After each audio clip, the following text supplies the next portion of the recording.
Assalamualaikum warahmatullahi wabarakatuh. Ketemu lagi dengan saya Suratman. Yang kali ini kita memasuki pemupukan untuk tomat ya, bagi petani tomat. Sebelumnya saya mengucapkan minal aizin wal faizin, mohon maaf lahir batin. Di sini kita mulai belajar lagi ya. Setelah lama saya tidak upload pupuk ya. Nah, sekarang kita memasuki ke pemupukan tomat. Baik, di sini bedengan masih sama ya dengan kayak kemarin. Jadi di tempatnya masih disiapin dengan lokasi bedengan di sini untuk tomat mungkin agak berbeda ya. Karena tomat itu buah yang cepat ya. Jadi di sini saya gambarkan untuk bedengan tomat kita memakai 1 meter ya. 1 meter samping ya, 1 meter. Terus ketinggian masih tetap, ketinggian mulsa masih tetap. Untuk pemasangan mulsa itu di angka 25 sampai 30 cm ya.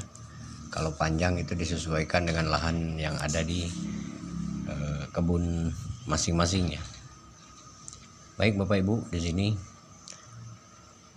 tidak lupa saya mengingatkan, mari kita tetap belajar, karena dengan belajar kita akan menambah ilmu pengetahuan, dan dengan belajar itulah maka akan menambah kesuksesan untuk bidang pertanian, terkhusus ini untuk petani tomat ya. Jadi kalau untuk petani tomat yang menengah ke bawah, modalnya bisa dikatakan minim, itu kita bisa mengurangi ataupun bisa menghemat masalah di pupuk organiknya ya. Nah, jadi kalau kemarin itu seperti untuk melon atau timun atau cabai, itu kita menggunakan 1 kubik tanah itu kita gunakan kohenya 30% ya, minimal 25 sampai 30%. Jadi untuk sekarang misalnya untuk para petani pemula ataupun yang ingin belajar dengan keadaan biaya yang minim, jadi di sini bisa saya terangkan. Jadi misal bedengan kita ini 1 meter nih, panjang bedengan kita misalnya 20 sampai 30 meter, 20 meter. Ini bisa saya gambarkan, 20 meter panjang, lebar 1 meter, dengan tidak mencukupi dengan pupuk organik yang saya sampaikan, maka tinggal dibelah aja di tengah ya. Belah di tengah sini, lalu masukkan kohe tadi atau pupuk organik tadi, entah berupa kohe ayam, kohe kambing ataupun kohe sapi ya. Dibelah bedengannya, masukin ya, merata. Nah, setelah itu baru kita timbun kembali, kita siapkan jadikan bedengan ya. Tidak usah diaduk ya. Nah, jadi dengan menghemat pupuk organik, insya Allah hasil tetap ya. Cuman mungkin ada perbedaan nanti di cara pemupukan aplikasinya ya. Nah, itulah sekilas info yang bisa saya sampaikan. Baiklah, di sini kita langsung masuk ke pemupukan ya, racikan pupukan. Jadi jangan lupa juga ya, tadi saya sampaikan 1 meter. Itu dalam 1 meter kita kasih lubang ya. Lubang itu jarak tanam yang ideal untuk tomat itu ya, 80 ya. Untuk tanaman tomat ya. Kalau lebar ke sini bisa disesuaikan. Kalau bedengan kita pakai 1 meter, minimal lebar ke sini itu 70 ya. 70, jarak 80 ya.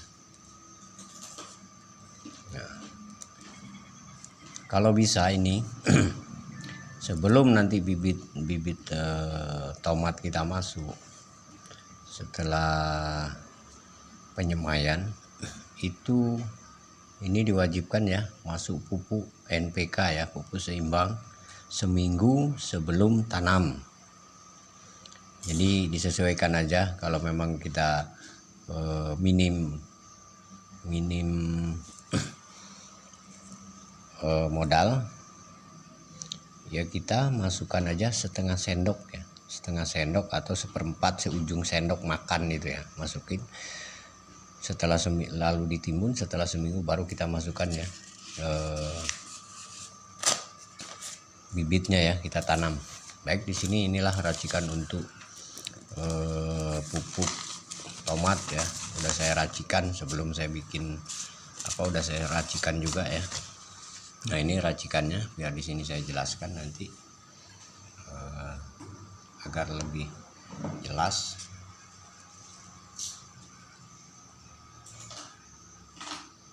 Nah di sini kita memakai pupuk-pupuk yang boleh dikatakan murah ya, karena kita memakai urea 1.500 gram atau 1,5 ons ya. TSP kita memakai 750 gram, KCL kita memakai 500 gram, dan PMS kita memakai 500 gram ya. Ini PMS ini ya pupuk murah ya, bisa dikatakan murah karena dia kalau di daerah sini dia PMS ini satu karung itu 50 kilo, itu isinya 50 kilo, harga cuma 200.000 ya. Tapi kalau masalah hasil tetap ya, cuman bedanya ada di situ, sering saya katakan ini adalah pupuk-pupuk slow release ya. Jadi begitu diaplikasikan 1 sampai 3 hari baru ditanam, baru dimakan tanaman ya, baru nampak itunya. Beda dengan pupuk-pupuk sultan ya, seperti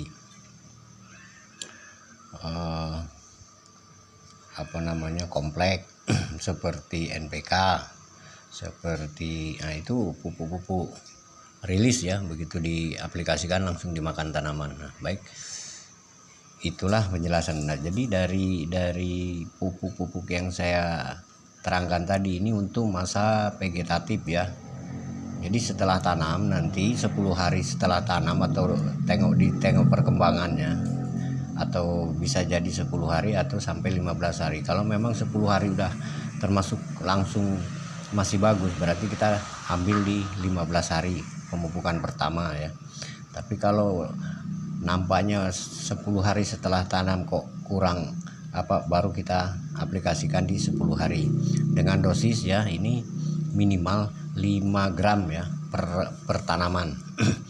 Jadi urea 1.500 gram, TSP 750 gram, KCL 500 gram, PMS 500 gram, itu kita mendapatkan nilai pupuknya adalah nitrogen kita dapat 20%, fosfat kita dapat 14%, kalium kita dapat 9, magnesium kita dapat 2 ya, sulfur kita dapat 1, dan kalsium kita dapat 3.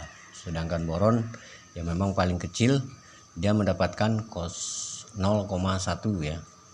Kok dapat kalsium dan magnesium dari mana? Nah inilah pupuk PMS ini adalah singkatan dari fosfat, magnesium, sulfur ya. Jadi di sini ada fosfatnya, ada magnesiumnya, ada sulfurnya, plus dengan kalsium dan boron ya. Nah inilah hasilnya, ini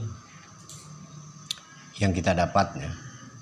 Nah nanti di transisi setelah kita sesuaikan ya, mungkin Bapak Ibu lebih paham lagi ya, atau Mas, itu nanti di transisi itu kan udah mulai ada bunga-bunga satu, nah itu udah masuk ke transisi. Nah inilah racikannya untuk transisi ya, urea 750, TSP jadi 1000 karena kita tekan, KCL tetap 500, PMS tetap 500 agar dapat hasil nitrogen tetap dapat kita 13, dari 20 tadi menurun jadi 13, fosfat yang naik jadi 20, kalium jadi naik 11, yang lainnya masih tetap ya. Nah, ini untuk pemupukan di sini kita memakai 10 gram ya, 10 gram sampai 15 gram ya.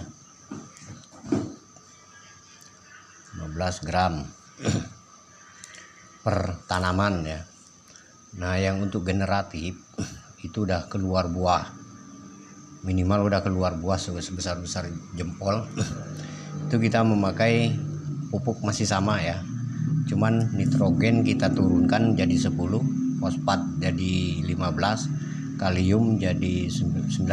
Jadi kalium ini yang paling tinggi, magnesium kita naikkan jadi 3 ya, sulfur tetap kita bikin 1. Nah, kalsium kita tetap kita naikkan jadi 5 ya, boronnya tetap 0,1. Nah, itulah sekilas penjelasan dari saya. Semoga apa yang saya jelaskan bisa bermanfaat untuk Bapak Ibu. Bagi petani pemula, tetap semangat dengan perjuangan yang tinggi. Insya Allah dengan adanya racikan-racikan pupuk yang saya sampaikan, insya Allah penghasilan ataupun kegagalan itu akan lebih kecil ya. Cukup sekian dari saya, kurang lebih mohon maaf. Assalamualaikum warahmatullahi wabarakatuh.